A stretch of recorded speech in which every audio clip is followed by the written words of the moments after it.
All right. Well, we ended up yesterday. We talked about finding polynomials given the zeros of the polynomial. Let's start off where we left off. First off, let's remind complex conjugates. Because if your answers are imaginary or radicals, they have to come in complex conjugate pairs. In other words, if you have an imaginary answer, you have to have its conjugate also. If you have a radical, it has to come with its conjugate as well. So only thing they are is change the sign in front of the imaginary term or change the sign in front of the radical. That's all the conjugate really is. Good morning. I'll slow down. Let you catch up.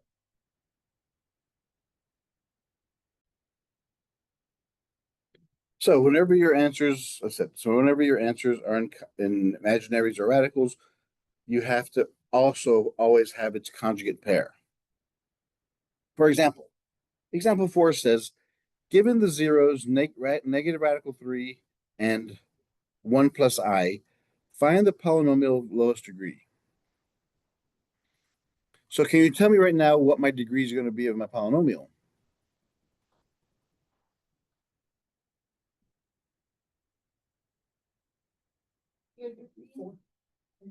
It's going to be 4. Yes. Uh-oh, it broke.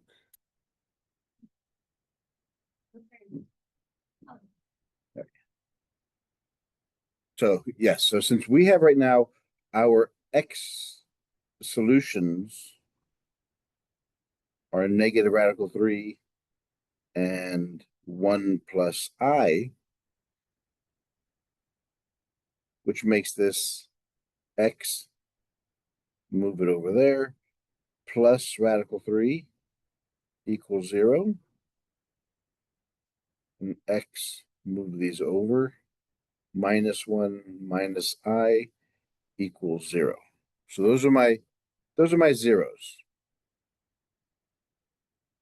Because they're imaginary or radicals, I need to have conjugate pairs, which means I need to have a minus radical 3. Change the sign. And same thing here. I have to have the other conjugate. So my degree will be 4 because I have 4 solutions.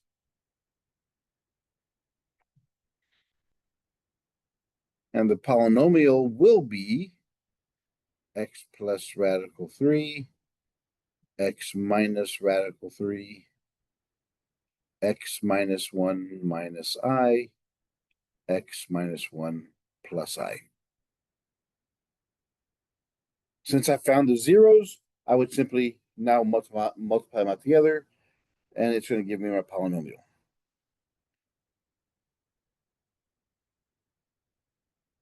So I would pair these off. X times x for the first one is x squared, negative x radical 3, positive x radical 3, minus radical 3 times radical 3 is 3. Square roots cancel. So these two cancel each other out. So I have x squared minus 3. That's the first one.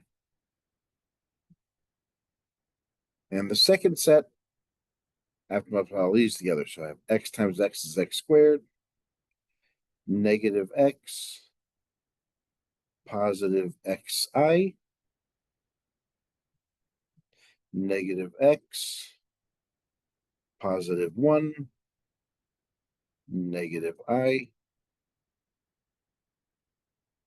negative xi,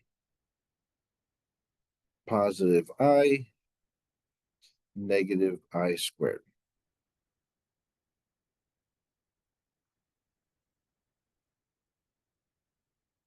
I multiply each of these terms to each other, the distributivity. Now combine like terms. There's an x squared Here's a negative x makes it negative 2x. Positive xi, negative xi, those cancel. Negative I, positive I cancel. This I squared becomes a negative 1, so it changes the sign to a positive, it becomes a positive 1. So positive 1 makes it a positive 2.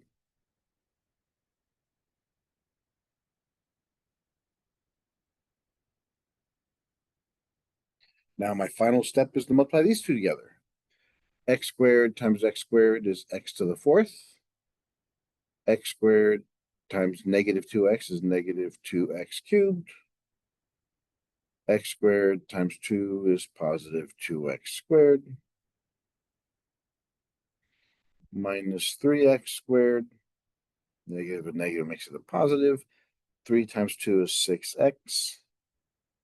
Negative 6. Combine like terms. So I have x to the fourth minus 2x cubed. Positive 2x squared minus 3x squared is a negative 1x squared plus 6x minus 6. There's my polynomial. It's of degree 4.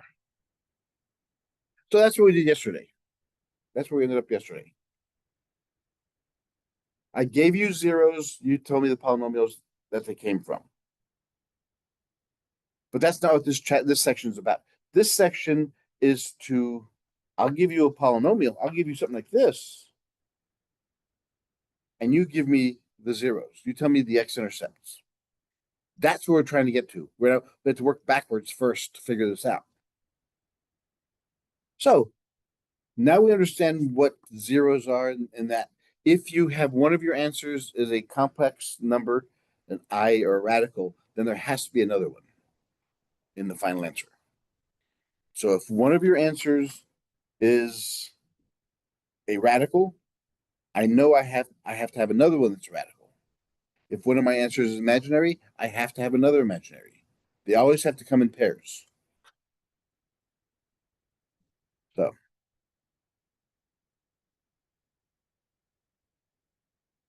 to solve polynomial equations of degree n. Because now we're no longer limited to the basic stuff, the linear equations, the quadratic, the cubic ones that we can use the grouping method. Now we can give you anything I want to. There is no limit after this. But to begin, let's take things slowly.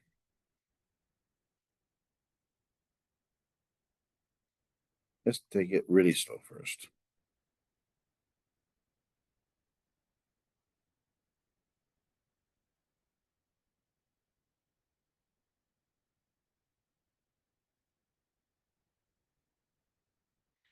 Let's say I gave you a polynomial that looked like this.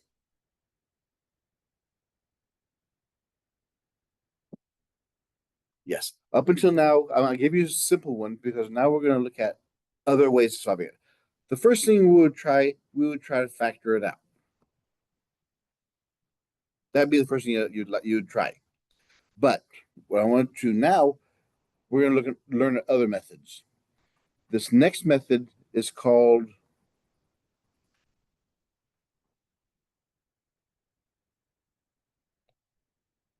the rational zero theorem.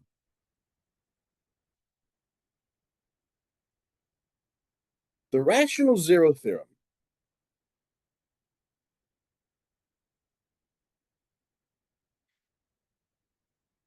uses the first and last values of a polynomial to find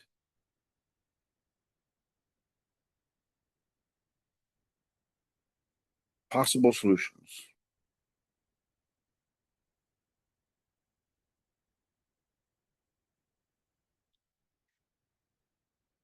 This is what the rational zero theorem is all about.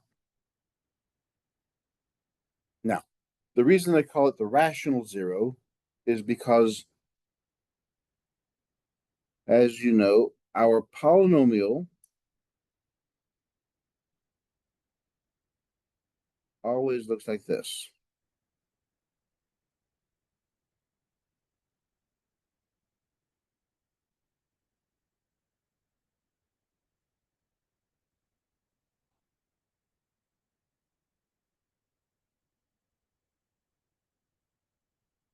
Yeah, so notice I said I had up here a sub n, a sub 0. What do those represent?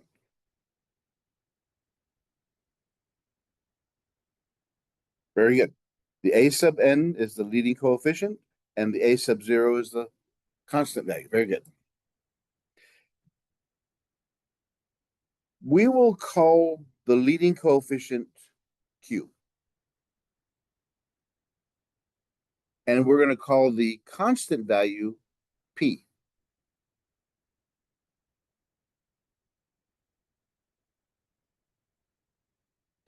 The rational zero theorem says this.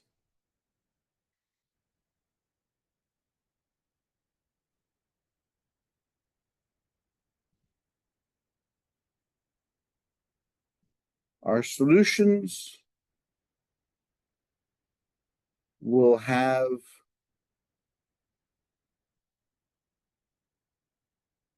the form P over Q.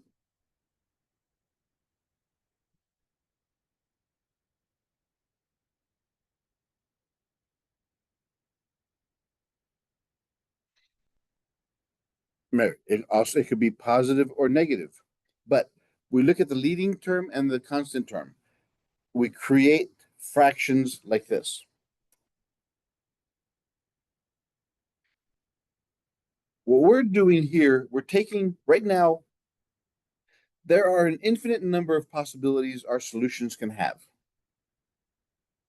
They could be from negative infinity, positive infinity, and everything in between. We don't know what the answers are just yet.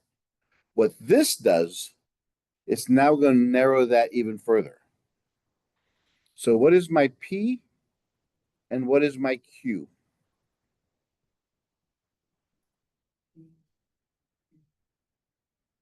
P is the last number. P is the constant. P is 12 and Q is 1. We won't worry about the signs just yet.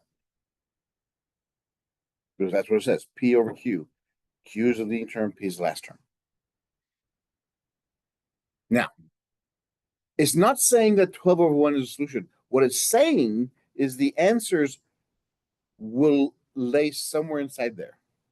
What we have to do here, because it can be a positive or a negative answer from there. What are the factors? What are the factors of 1? Just 1. What about the factors of 12? Yeah, we have 1 times 12, 2 times 6. What else? 3 and 4. So what we know is our solutions have to come from these numbers. So I take each one of these and divide it by my denominator. So it could be plus or minus 1 over 1. It could be plus or minus 2 over 1. It could be plus or minus 3 over 1. It could be plus or minus 4 over 1, plus or minus 6 over 1, or plus or minus 12 over 1.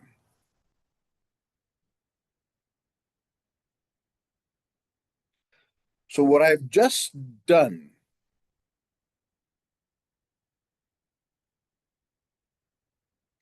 so my answers are going to be either 1, 2,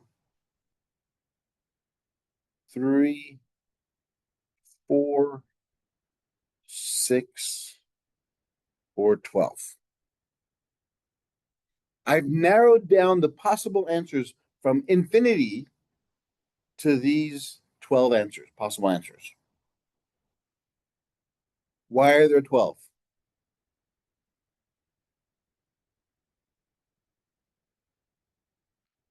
Because each one of these are positive and negative.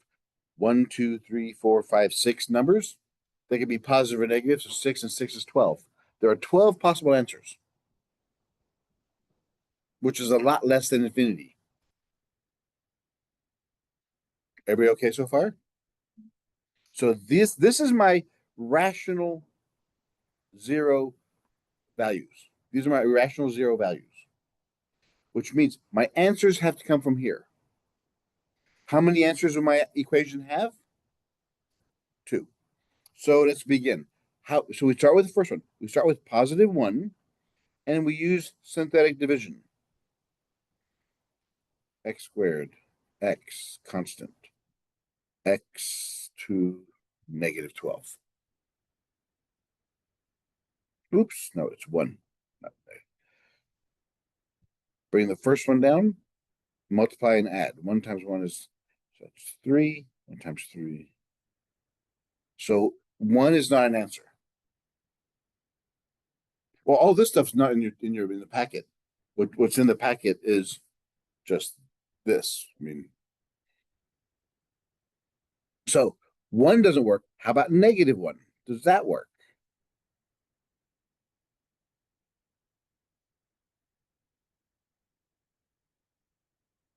What are we looking for to know if it's a solution?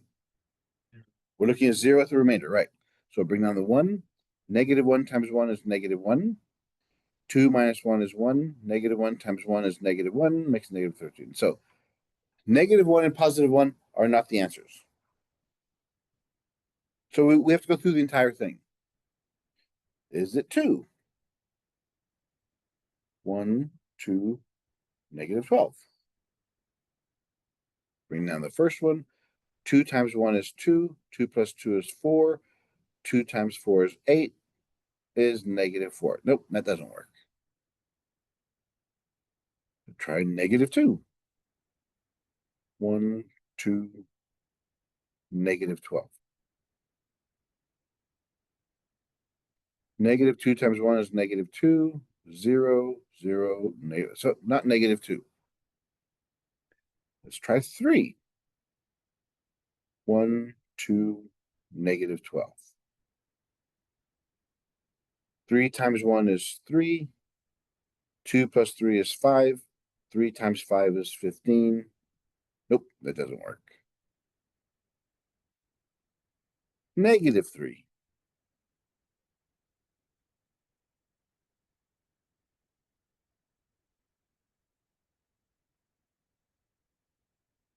Negative 3 times 1 is negative 3. Negative 1.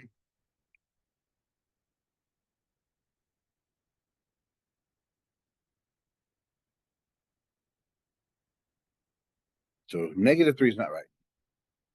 So we know 2's not, 3's not, so we try 4, negative 4.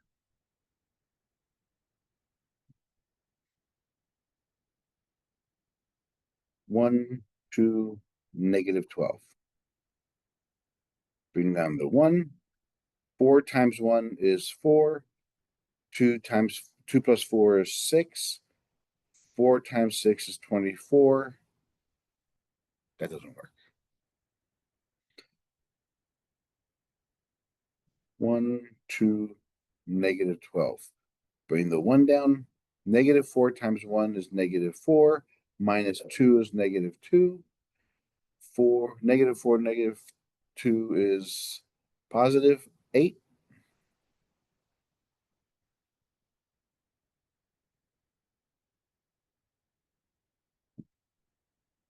Four is not it, unless I did something wrong. 1, 2, negative 12.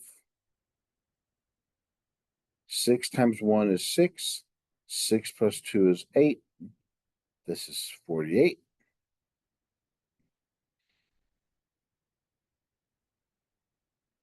Negative 6. 1, 2, negative 12. Negative 6 times 1 is negative 6. Negative 6 plus 2 is negative 4.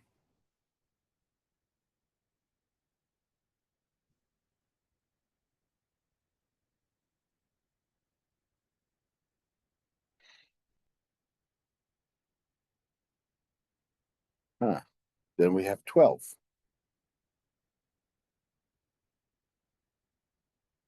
And this is not going to work.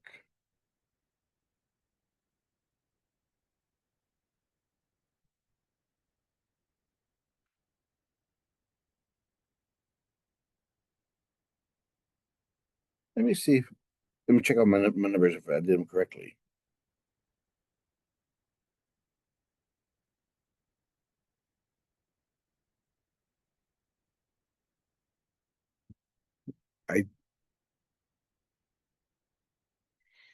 Yes, these won't work either. You know why? Because if none of these work, what does that tell you the answer is? So the answer is not going to be a real number. Imaginary or a radical. So we know it's not going to be either one of these. This would be too big. And we know we have to have two answers. So we can't use this method. What method can I use? I can use the quadratic formula since it is quadratic in form.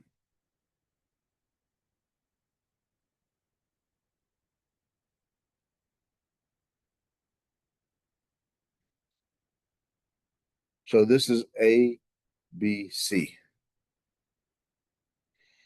So it's negative 2 plus minus 2 squared minus 4 times 1 times negative 12 over 2 times 1.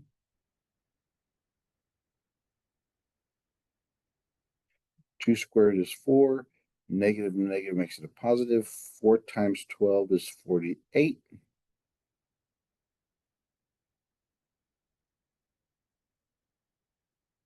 +48 plus 4 is 52.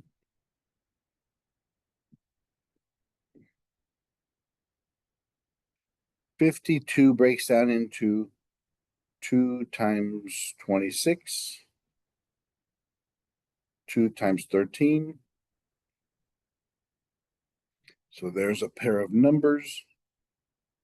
So it's negative 2 plus or minus 2 radical 13.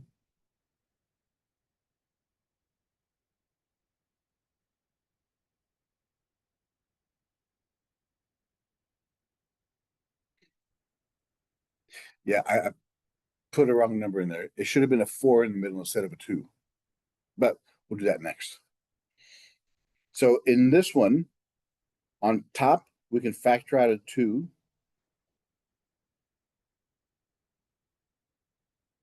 Since there's a 2 and there's a 2.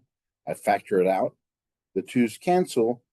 So my answers are negative 1 plus or minus square root of 13. Remember what I said? If you have a radical, has to come in conjugate pairs. There we go.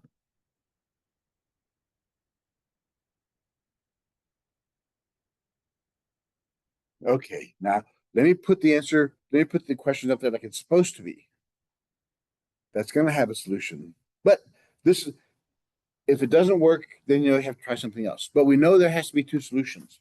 All we did is we narrowed down that there's no real solution. This is example 2. What if our answers were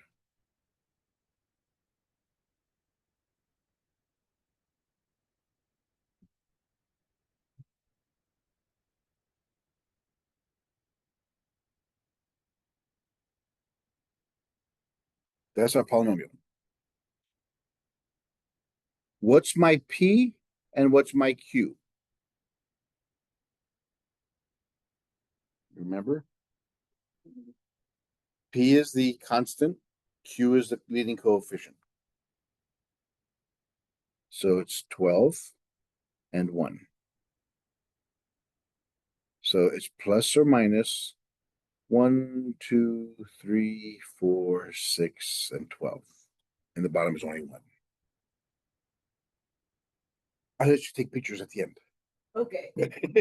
Everything okay? Okay. You're late today. Yeah. Traffic? Or does the deliberating, should I go to, can I actually go to school today? Since the parking lot's empty, nobody's showing up today. Oh. I mean, the school's empty pretty much.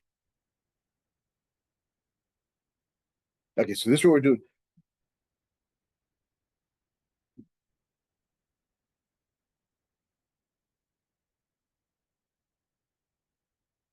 So this is what we're looking at now. So any polynomial I give you, the leading coefficient, we call that Q. And the constant, we call that P. This is, now what we're doing here is we're going to take, I'm going to give you large polynomials. Now we're going to look for answers. That's what this section is all about. This one puts everything together of the course. Chapter 4, section 4. Yeah, so, and what we did is, since P is the constant, that's the 12, and Q is the first term, that's the 1. We look at all the factors.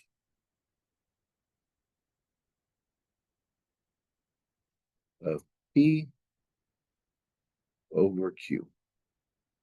That's what that is.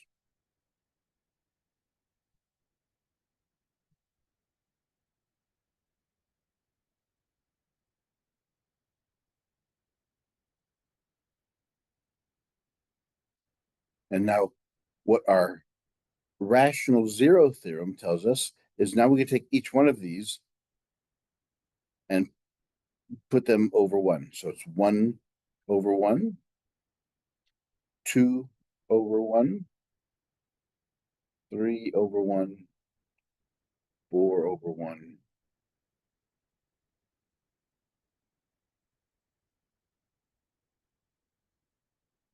So the steps are still going to be the same, always going to be the same. If we had more factors on the bottom, we'd have 1 is always going to be in the bottom. It's always going to be a factor. So if we said we had 3 also down here, 1 and 3, we have to do the same thing with the 3 on the bottom. And I'll show you that in a second. So our possible answers are 1, 2, 3, 4, 6, 12. These are my possible answers. That's what this thing tells us.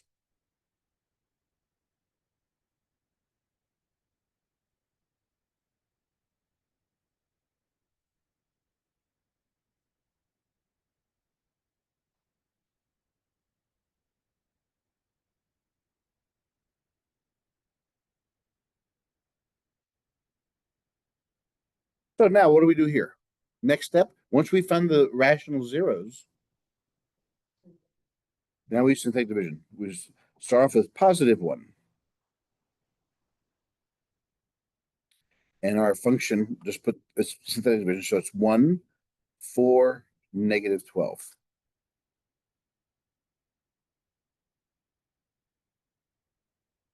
Bring down the 1. 1 times 1 is 1. Add these. 1 times 5 is 5. Subtract negative 7. So that's not right. Do the same thing now with the negative 1. We have to try positive and negative each one. 1, 4, negative 12. Bring down the 1. Negative 1 times 1 is negative 1. 4 minus 1 is 3. Negative 1 times 3 is negative 3. Makes it negative 15. That's not going to work since it's not 0.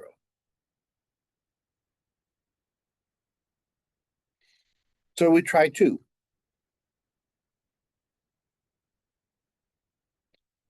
1, 4, negative 12. Now the first one. 2 times 1 is 2. 4 plus 2 is 6. 2 times 6 is 12. Yes. That's our first answer. So x equals 2 is our answer.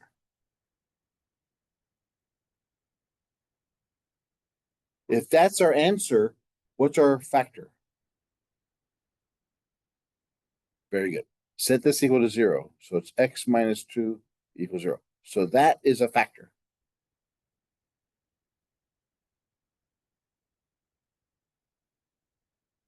Now, once you find a 0, does that mean this number's finished?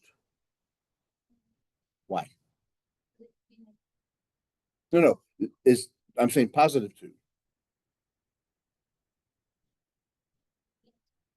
It's a solution, but now what's my next one? What do I try next? Always try this one again. Because what if it's a multiplicity? If it's an answer, it can happen more than once. So always, if you get a 0 as a remainder, now what numbers go in here? 1 and 6.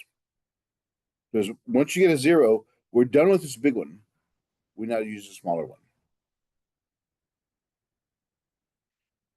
But always, whatever you get a 0, always start the next round with that one, in case it's a multiplicity. But since it's only 2 numbers, remember, the last number is the constant, so that makes that an x. So it's x plus 6. There's the other factor.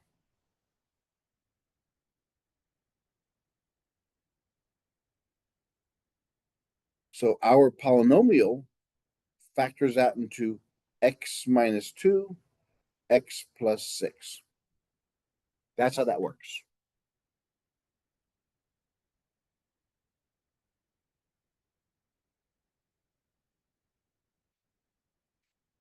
So whenever you find a solution, always start off with that number in the next round.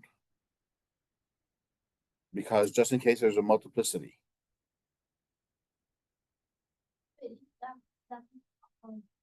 It still can be a solution, but then we have to try negative. Well, negative. Well, no, we still haven't finished. Once 2. Now, if this one doesn't give us a 0, then we do the next one. Then we do negative 2. Then we keep on going. Then we keep on going the list. Oh, so we keep going. Yes, you keep on going to the list because all of our answers that we can get should come from there. After we try all of them, if we still have numbers left over, then we have to try something else. But this list, this rational 0, this is the rational 0 list. These are all my rational zeros. So let's look at the big one. Now let's look at example 5. Let's look at a real example.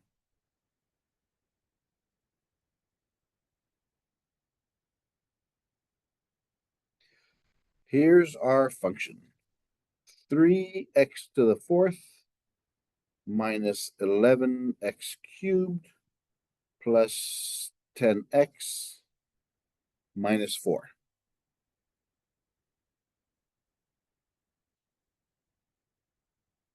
We have 2 things. Find the rational zeros, and then 2, factor f of x into linear terms, or linear factors.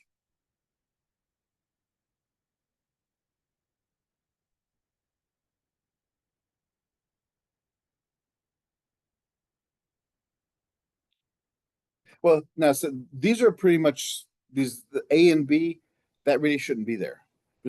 I would simply say solve this polynomial. If I said solve this polynomial, you know the first thing you have to do is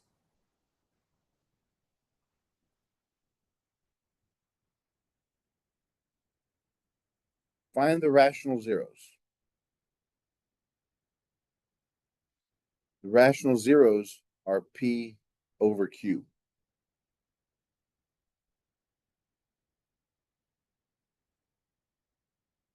There we go. So what number is P? The sign's not irrelevant. Remember, you put plus or minus, so it's just 4. What's Q? Yeah, so the rational zeros are going to be a plus or minus 4 over 3, or any combination thereof, which says it can be a plus or minus 4 or a plus or minus 3. So the top can be positive, bottom can be negative, and so on and so forth. So that's why we don't worry about it. All right, so what we have to do now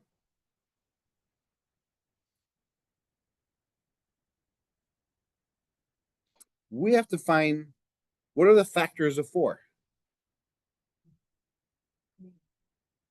And yeah, so it's 1, 2, and 4. So it's 1 times 4 or 2 times 2. So it's 1, 2, and 4. What are the factors of 3? 1 and 3.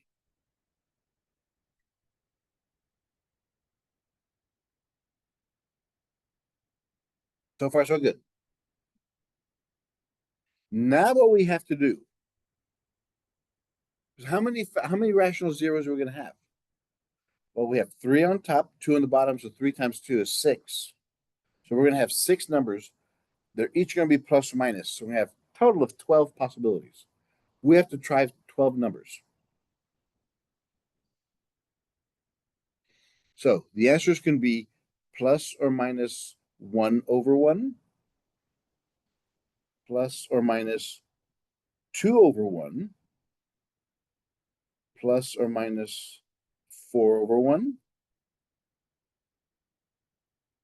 plus or minus 1 over 3,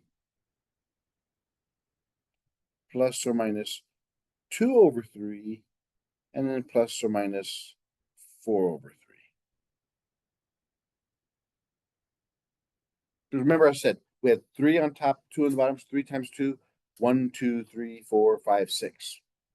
And they're each plus or minus. So the possible numbers are plus minus 1, 1 divided by 1, plus or minus 2, 2 divided by 1, plus or minus 4, plus or minus 1/3, plus or minus 2/3, plus or minus 4/3. These are the ones that I have to try.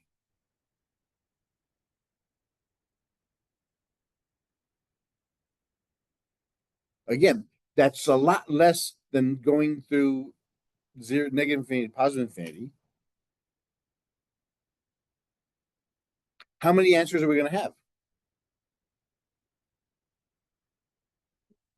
4. Again, if you're looking at the board trying to figure it out, then you don't understand where you figure out the number of answers. How did you find the number of answers? Go to the equation and look at the degree. It's a 4th order equation. So we have 4 answers. So we begin with 1, positive 1. Our coefficients of x to the 4th, x cubed, x squared, x, and constant. So what's the coefficient of x to the 4th? 3.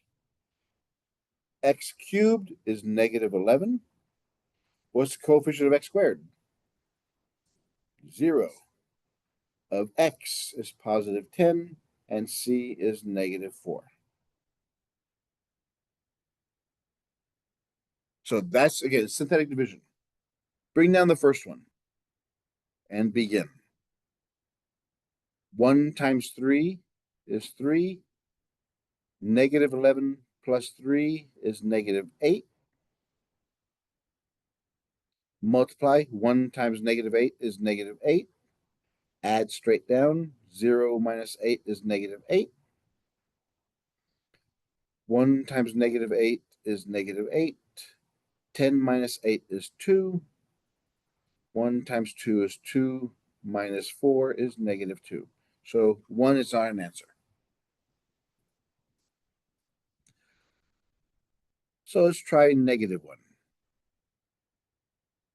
3, -11, 0, 10, and -4.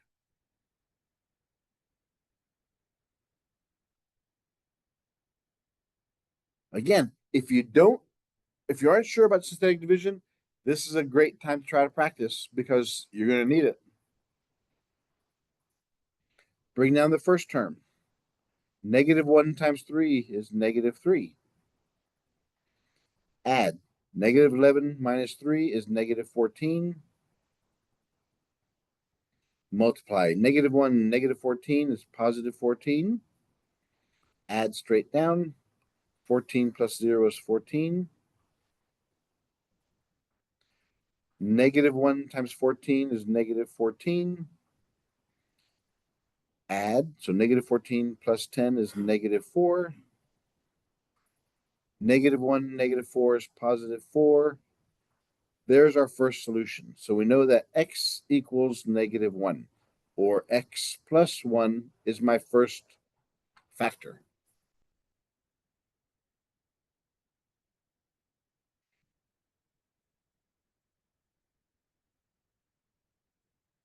Everybody okay with that so far? Now, I don't have to do this long one anymore. I now only look at this one. That's all I have to look at for the next one. Again, start with -1 to see if it's a multiplicity.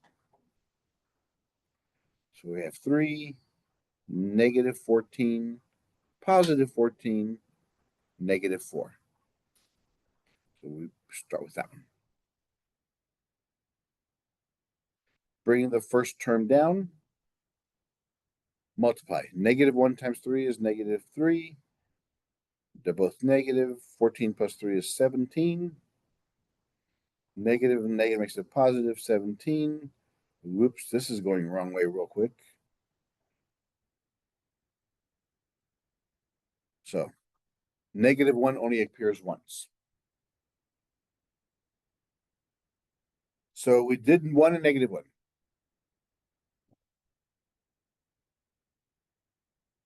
So what's our next number? 2. 3, -14, 14, -4. You want to use a pen? Or are you okay with pencils? You sure? Yeah.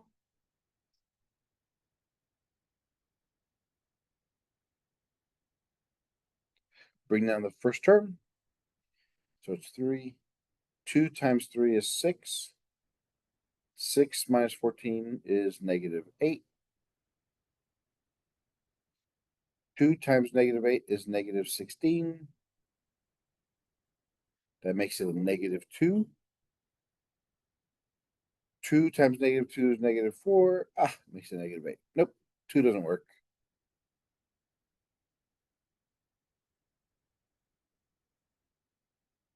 So we have to use -2 now, because remember, we have to try each one of these, positive and negative each number.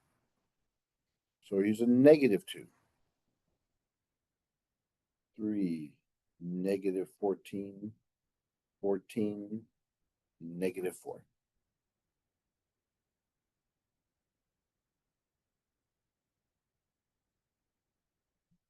-2 times 3 is -6. Ooh, this is going the wrong way real quick. 2 times 20 is 40. This is not going to work.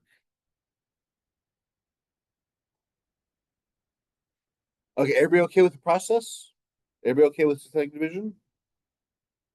Because the next numbers we'll try are 3, 4, 1/3, positive, negative 1/3. Let's just jump to the next 0. So we have, this is our first 0, our first factor.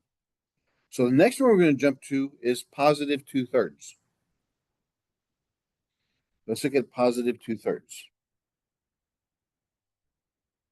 But of course, in your homeworks and everything, you'd go through each one of them looking for them. 3, -14. 14, -4.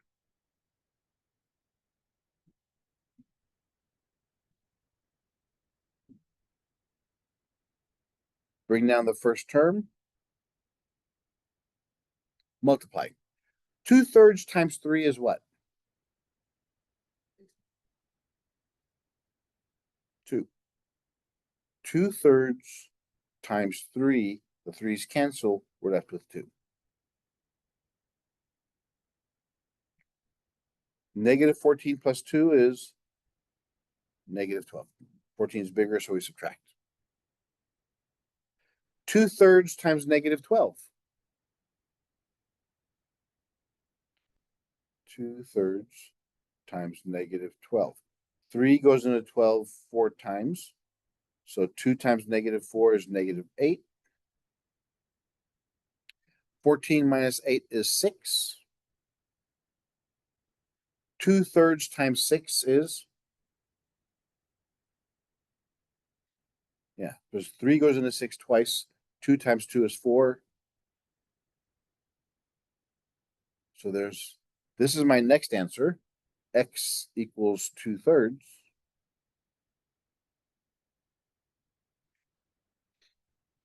Okay. There's two ways you can write the factor of this. We can say the factor is that. It looks very cheap. Or if we have a fraction, remember what we always say about if you have a fraction and an equal sign, what do you do first? Find the LCD, multiply both sides by the LCD, which is what? 3. The 3's cancel, so I have 3x equals 2. Move the 2 over, and this is the other factor. They're both the same thing, but this one looks cleaner. You can, on the computer, you can put both of the answers down. It'll be the same thing, but whenever you have a fraction as an answer, always put it this way. Whatever's on the bottom goes in front of the x, and on whatever's on top is just the opposite side.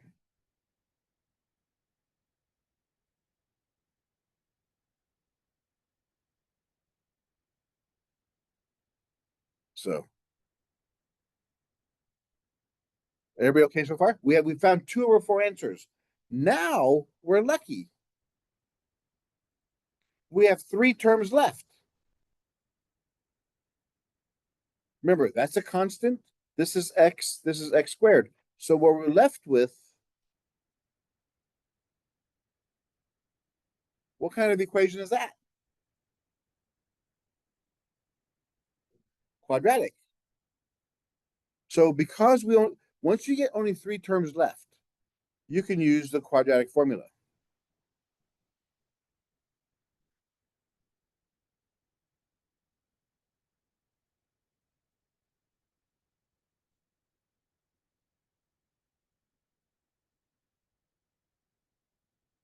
And the beautiful thing is, it's already labeled for you. A, B, C.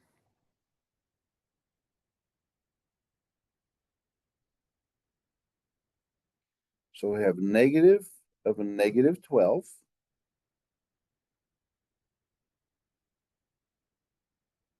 -12 squared. 4 times 3 times 6 over 2 times 3.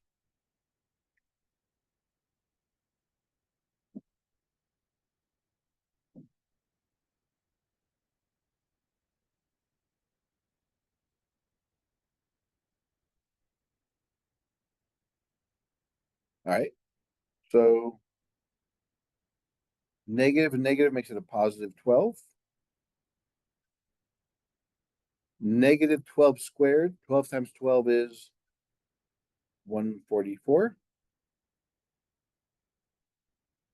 Negative, positive, positive is a negative. 4 times 3 is 12. 12 times 6 is 72. All over 6.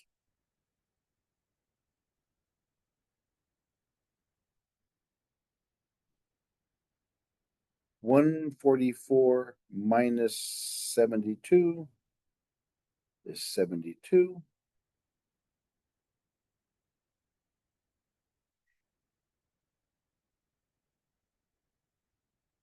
$72 breaks down into what?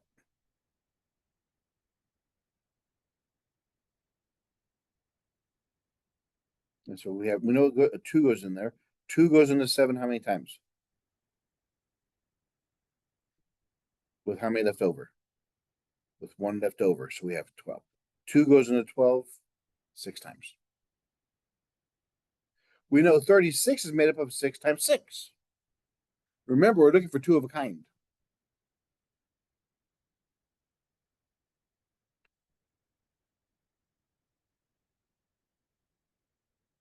So the 6 comes out in front. Since we have 2 6s, the 6 comes out in front.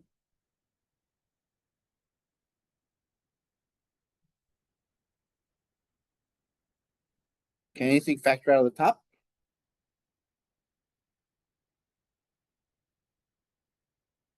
Yep.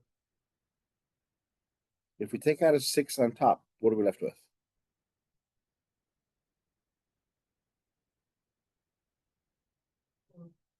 Remember, whatever you factor out, you divide these guys.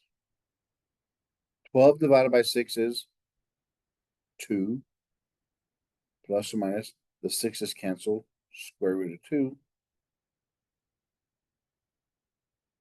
The 6 is canceled.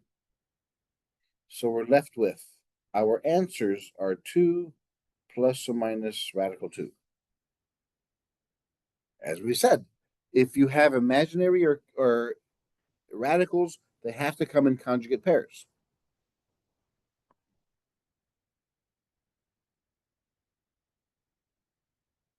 So our solution for our polynomial, because it asks us to factor these things, put them in factors. We know the first one we found was x plus 1.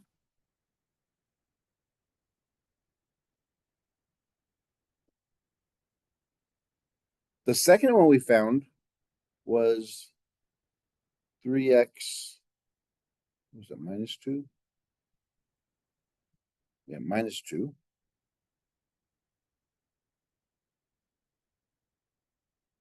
And then 2 plus radical 2, and then 2 minus radical 2. Those are our 4 answers.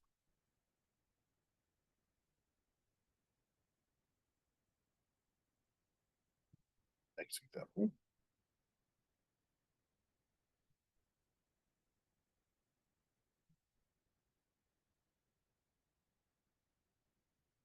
Ready for the next one? A little bit bigger this time. But it's the same process.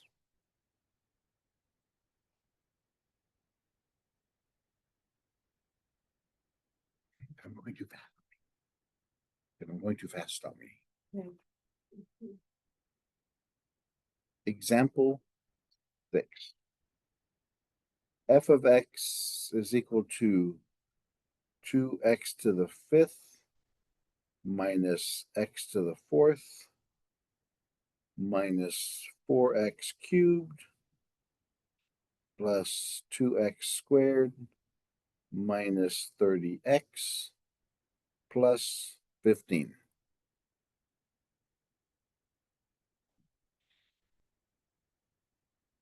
Factor that one.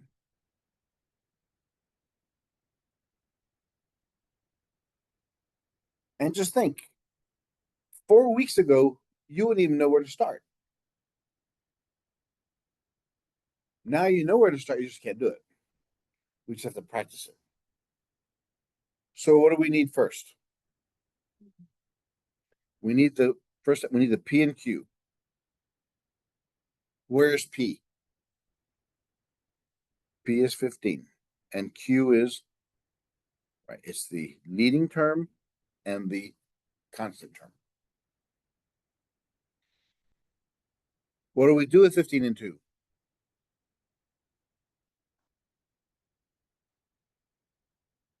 Factor them out. Find the prime factors of 15 and 2, which are what? Plus or minus 1 and 3 times what? Very good. And 2? Very good. So we factor out the 15 and 2. Since there's 4 on top, 2 on the bottom, we're going to have this breaks out to 8 possibilities. And then plus or minus. So we have 16 possibilities we're going to have to go through. How many answers are we going to have? We're going to have 5.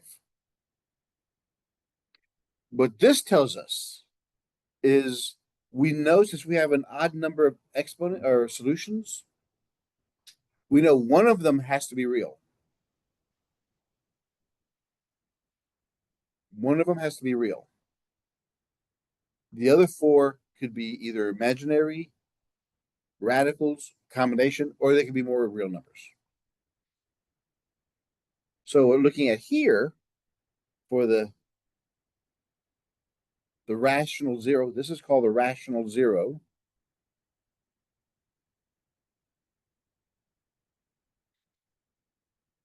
So we'll look at pos 1 over 1, plus or minus 1 over 1, plus or minus 3 over 1, plus or minus 5 over 1, plus or minus 15 over 1. So that's it for the 1. We do the same thing for the 2 now. Plus or minus 1 over 2, plus or minus 3 over 2, plus or minus 5 over 2, plus or minus 15 over 2. 1, 2, 3, 4, 5, 6, 7, 8. This was 8.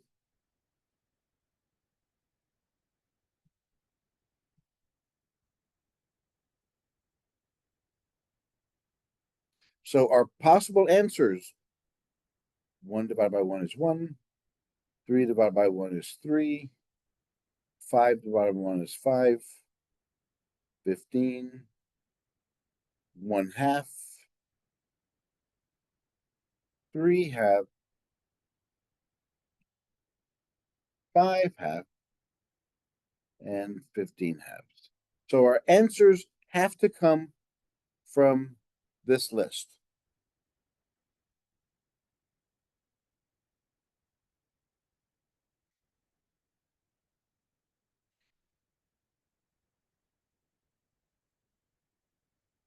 So let's begin. We'll start with 1, positive 1.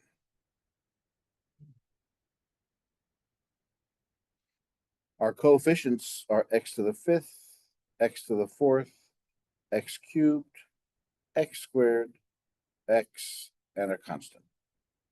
So it's going to be 2, -1, -4, 2, -30, and 15.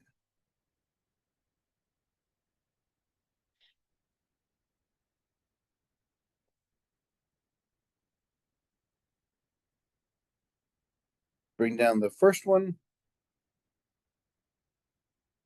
and process. 1 times 2 is 2. 2 minus 1 is 1. 1 times 1 is 1. -4 plus 1 is -3. 1 times -3 is -3. Minus 2 is -1. 1 times -1 is -1. Makes it -31. -31 is -16. So that one doesn't work.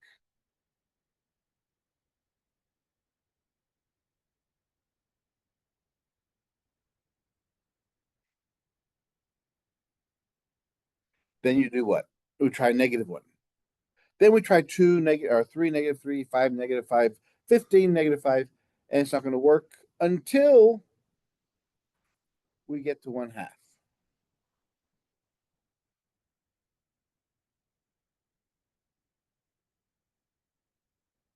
2, -1, -4, 2, -30, and 15. So in other words, the 1, -1, 3, -3, 5, -5, none of those will work. So we try 1/2. Bring down the first term. What is 2 times 1/2? 1. 1/2 times 2. The 2's cancel, so we're left with 1. -1 plus 1 is 0. 1/2 times 0 is 0 plus -4. 1/2 times -4. What's half of -4? -2. -2 plus 2 is 0. 1/2 times 0 is 0. What's half of -30? -15, 0. So we know that this x equals 1/2 is a solution. So 2x minus 1 is a factor. Multiply both sides by 2 and subtract 1.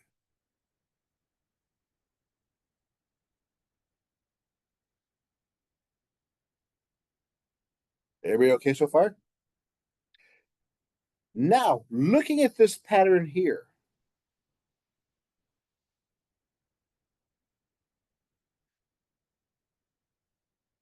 we notice we can now observe a pattern here.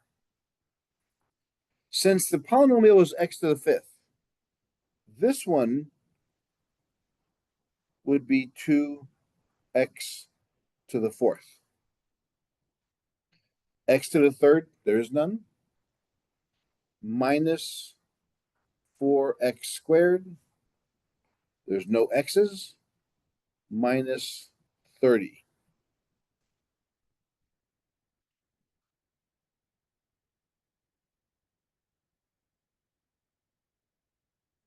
This pattern makes it look like what?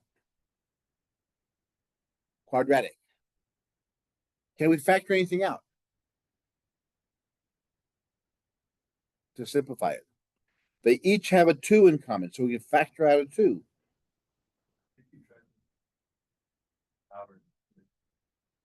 Good question. Because remember, to use synthetic division, what does the denominator have to look like?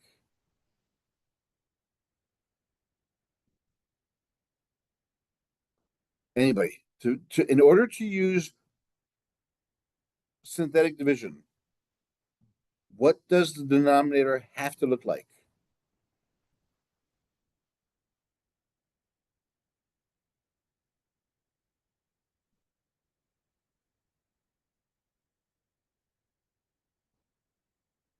Don't bother looking through your notes, everyone.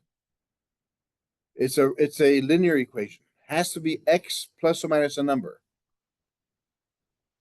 So if I divided a polynomial by x, what that means is all of these exponents lose 1. If I divide this by x, I lose 1. So that means this one is going to be x to the 4th. This is x to the 3rd, x squared, x, my constant. So that's a good question. I'm glad you asked that. Because whenever you use synthetic division, the answer will automatically start in the next lower exponent. Since that's x to the 4th, we know now we have a quadratic in form equation because this times 2 gives me this. We have to remember this because that's part of our answer. That's part of our answer. So can we factor this one out?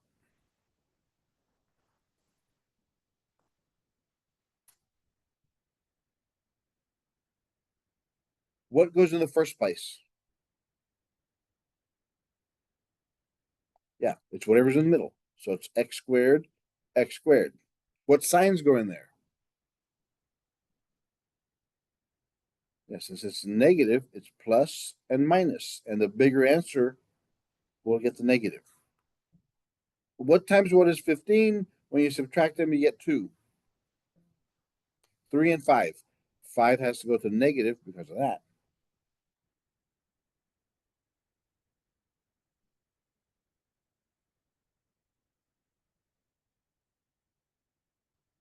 So now I got to take both of these and set them equal to 0.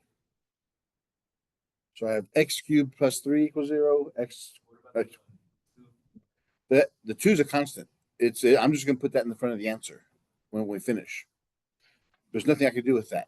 You're only solving for x.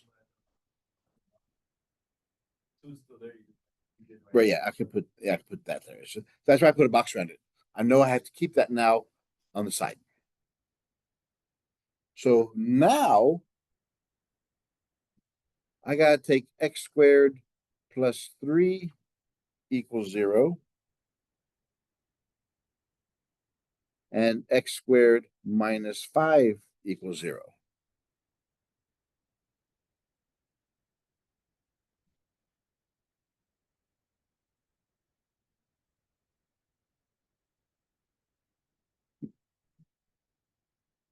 X squared equals negative 3.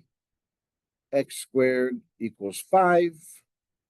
I gotta solve for x. Square root both sides.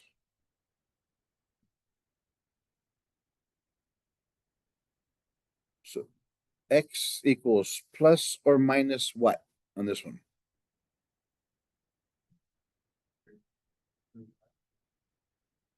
Yeah.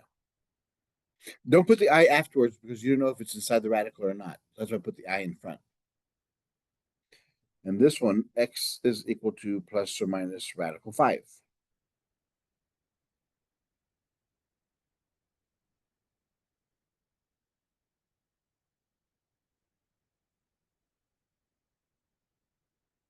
So what this means is x equals I radical 3 and x equals negative I radical 3. X equals radical 5, x equals negative radical 5. That's what these mean. So set it equal to 0.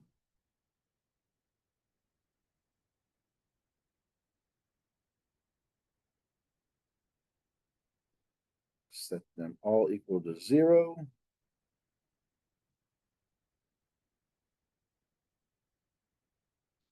And I have my factors.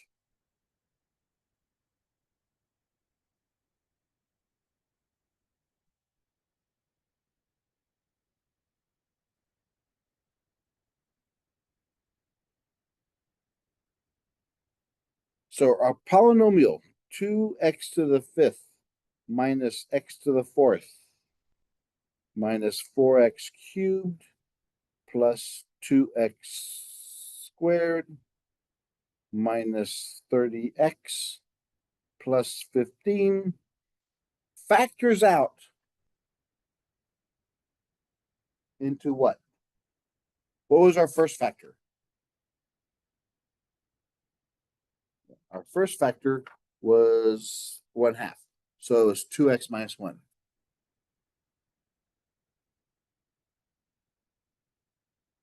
Two x minus 1. Then the next factor we had a 2. That 2 goes out in front. And then these are our last 4 we need. Because remember, we need to have 5 total.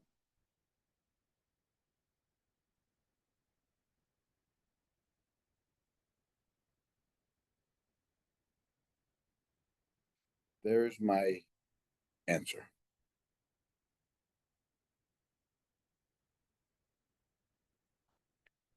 Is it difficult or just time consuming? It's just time consuming. Because think of it. If I didn't jump straight to the factor, we would have gone through positive -1, positive -3, positive -5, and we go through all those. So, of course, there are faster ways than doing synthetic division. Can y'all think of a way?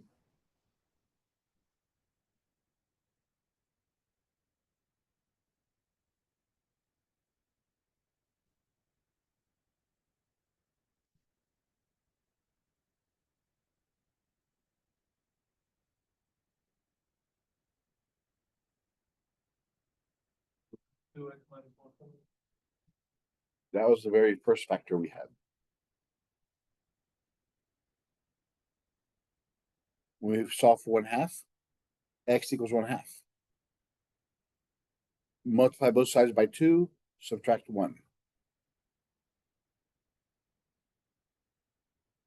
So those are your factors. Okay.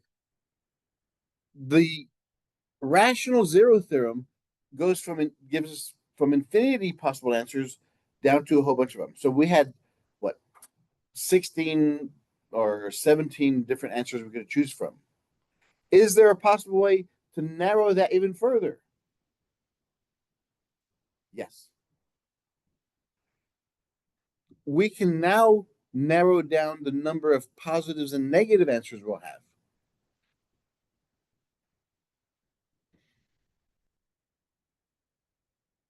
We can further narrow down the number of positive and negative solutions.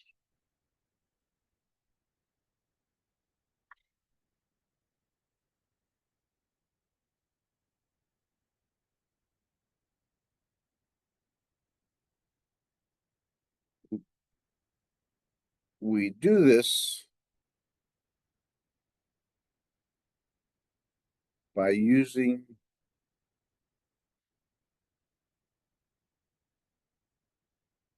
Descartes' rule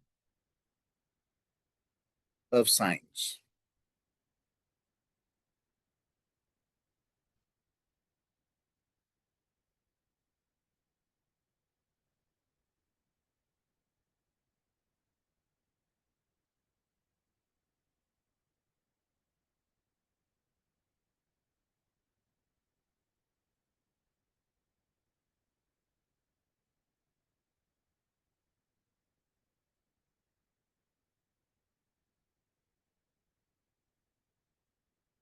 Because now we can narrow down further the number of positives and negatives our answers will be.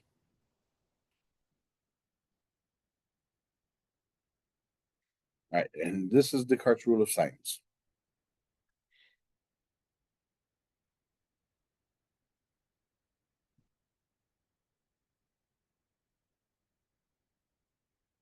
Descartes' rule of signs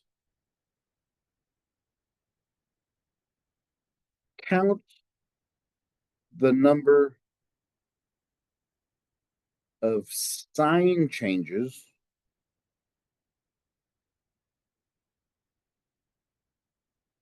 in your equation.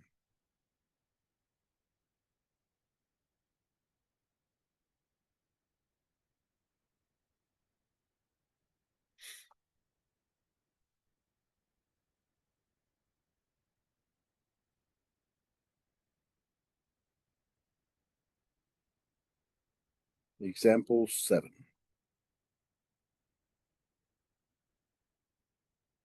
F of x is equal to 2x to the 5th minus 3x squared plus x plus 4.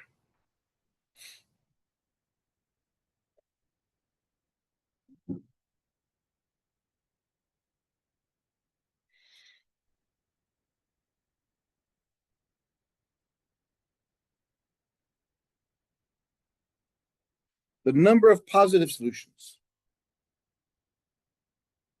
The number of positive solutions. Let's look at the original equation. From this one to this one, is that a sign change? Yes, that's 1. From this one to this one, is that a sign change? Yes. From this one to this one? No. So we add these up.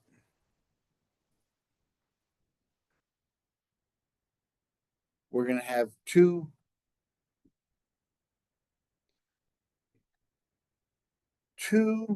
or zero positive solutions. Why is it 2 or 0? Right? Because if it's imaginary or radicals, they have to come in conjugate pairs. So if one of them is imaginary, you have to have two of them gone automatically. So whatever you get, you keep on subtracting it by 2 until you can't go any further. So the number of negative solutions. This is of f of x. What we have to do here is now we put a negative x in there. We change it to a negative function. What this means is change the sign in front of every odd exponent.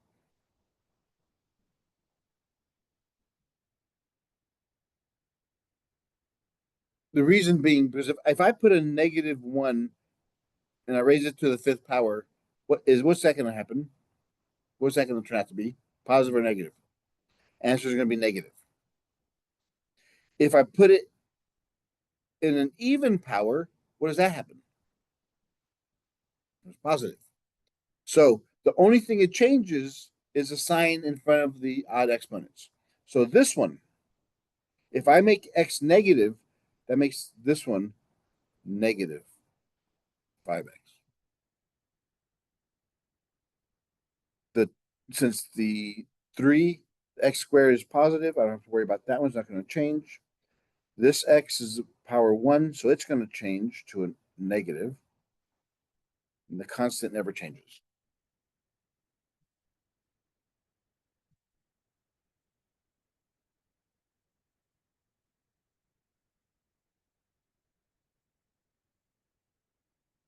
Count sign changes. That's not a sign change. That's not a sign change. We have one sign change.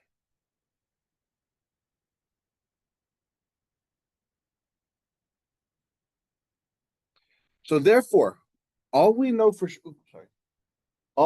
sure is that in our equation, we have to have one negative solution. We'll have one negative solution. We may have two positives or no positives.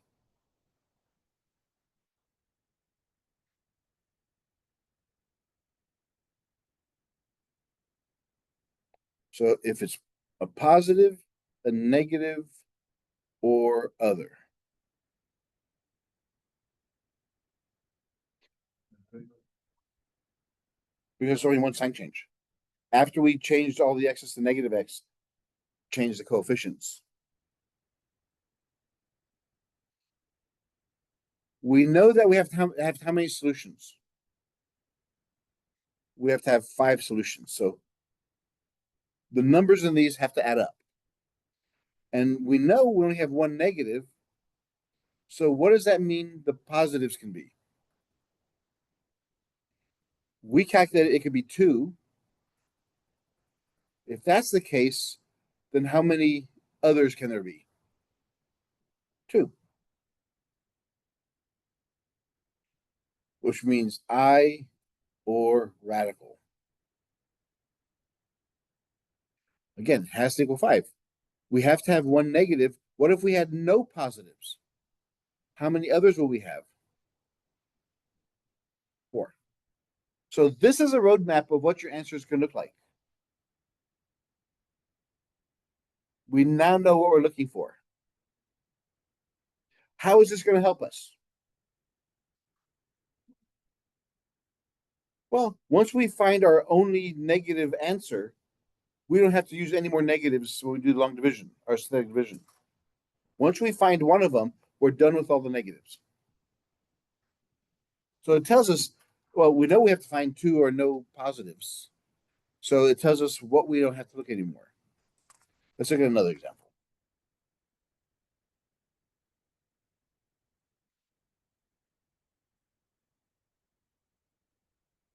Example 8. The polynomial 5x to the fourth, 3x cubed, 7x squared, minus 12x plus 4.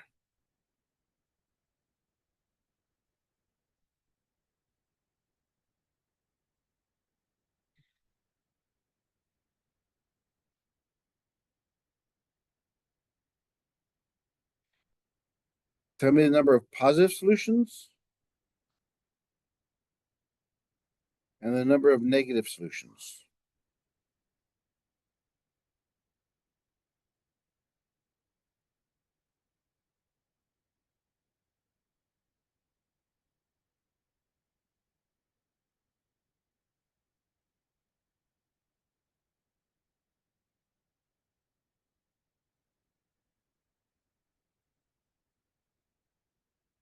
So how many positive solutions are there going to be? Let's see. Sign changes. Is this a sign change? 1. Is this a sign change? 1. Is this a sign change? 1. Is this a sign change?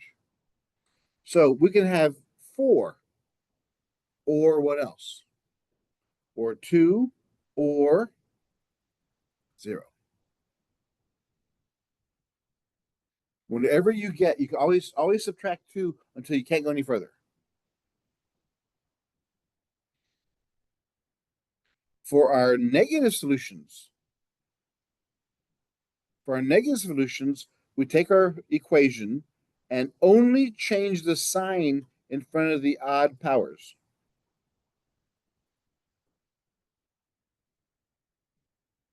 So that's odd. No, it's going to change.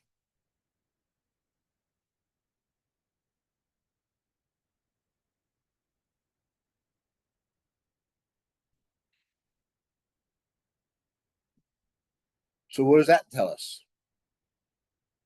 How many negatives will we have? Are there any sign changes? 0. How does that help us? Well, we don't have to look at any negative answers. So that just cuts half of our answers away.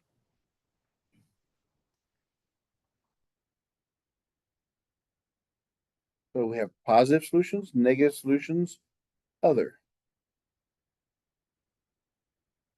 And they have to equal what when we add them together? This is the degree. Has to equal 4. So we can have 4 positives, no negatives. That means we have no others. Has to equal 4. We can have 2 positives, no negatives. That means we have to have 2 others. Or we can have 0 positives, 0 negatives, and 4 others. Make sense?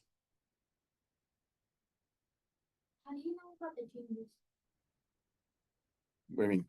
About On the original equation? uh, Well, you look at the coefficients of each part. When you go from this number to this number, what's this sign? What's this sign? Do they change? Yes, that's a sign change. This one to this one, it changes. In other words, if the signs are different going through there, that's a sign change. This one, this is positive and positive. Nope. It's positive to positive. That's not a change. So a sign change is if it goes from positive to negative. That's a sign change. From negative to positive. That's a sign change.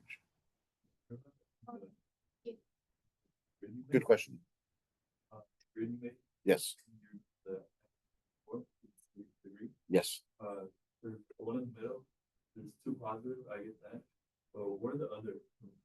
Because if I only have 2 positives, I can't have any negatives. That means the last 2 have to be what? Imaginaries or radicals. They have to come in conjugate pairs. Yeah. Once you look at this thing, it makes no sense. But then once it starts making sense, this is going to save you lots of time.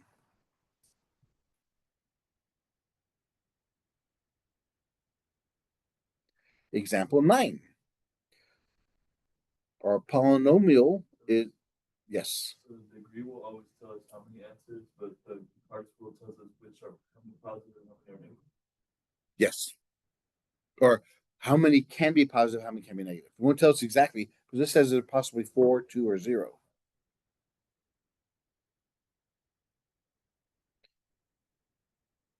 Did we do that already?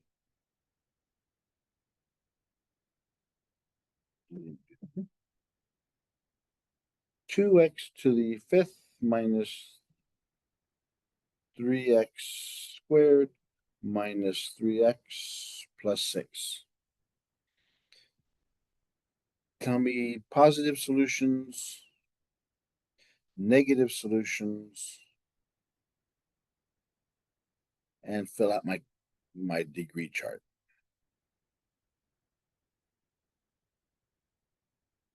Positive, negative, other.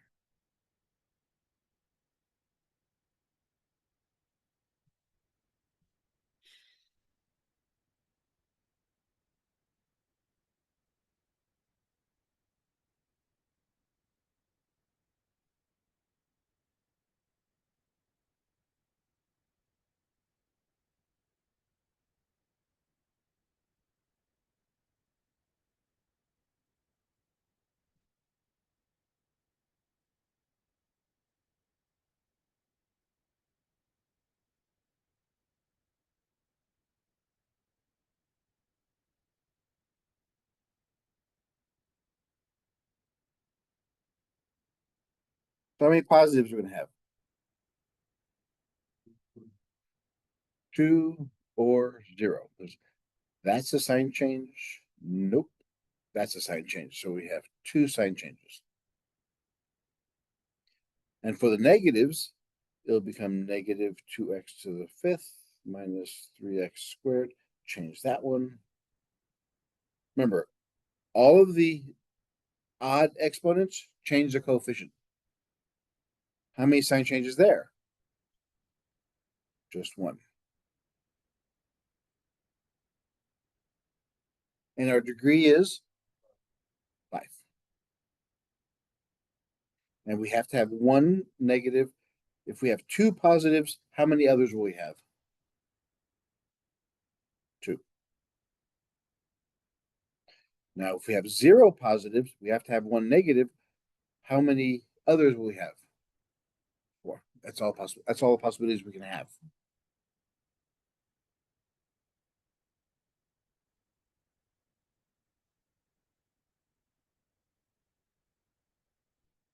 Are these the only possibilities we can have? Positive, negative, or radical? There's one other one we can have. There's one other one we can have.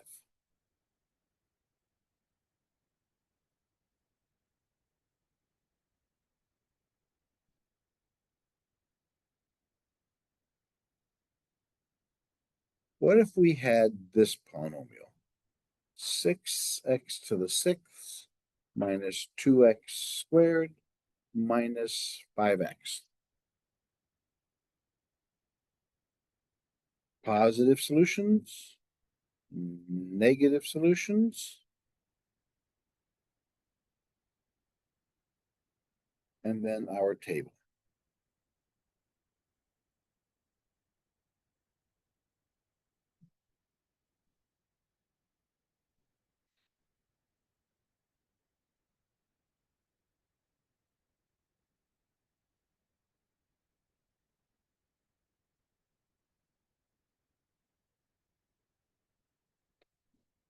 So what's the number of positives? We only have one sign change, so it's only one. How about negatives?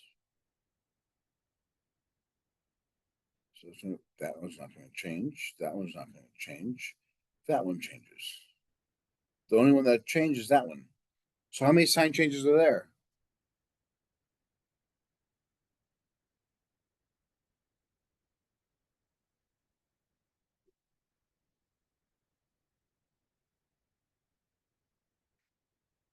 Two or 0.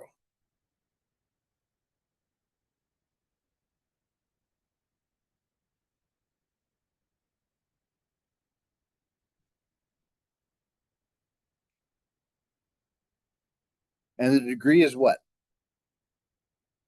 6. But now there's another problem. They each have an x. Since they each have an x, what if they're 0? 0 is a possibility of an answer. Can you have that? Can x equal 0? Yes. How many times can it happen? That has to happen 0 as a 0. That has to happen 1 time. Yeah. That's your y-intercept. And this equation, since it's a polynomial, has to cross the y-axis.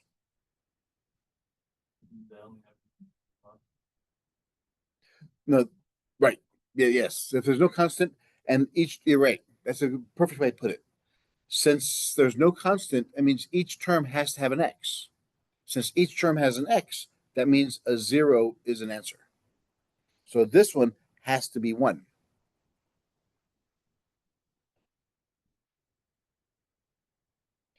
The number of positives has to be 1.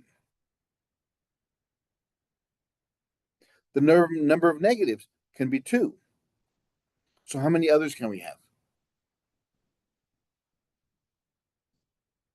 We can have 2 others.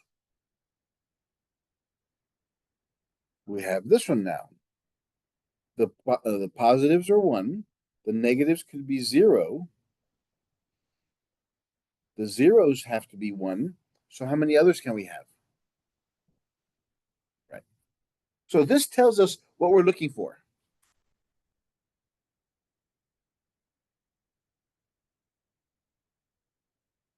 This tells us what we're looking for. We know we have to have 1. Once we find our positive solution, we're done. We know 0 is an answer, so that takes care of 1 of them. So we only have to find 5 more.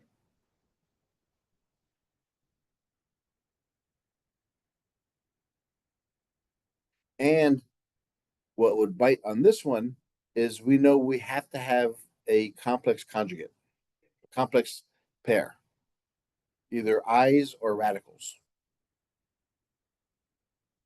because they have to exist. So, for the positive solution, why is it only 1, not more than 2 or 0? Can you, if you subtract 2 from 1, what do you get? -1. You can't have a -1 answer. So you can subtract 2 from 2, it gives you 0, but you can't do it from 1. So if you have a 1, then it has to be there.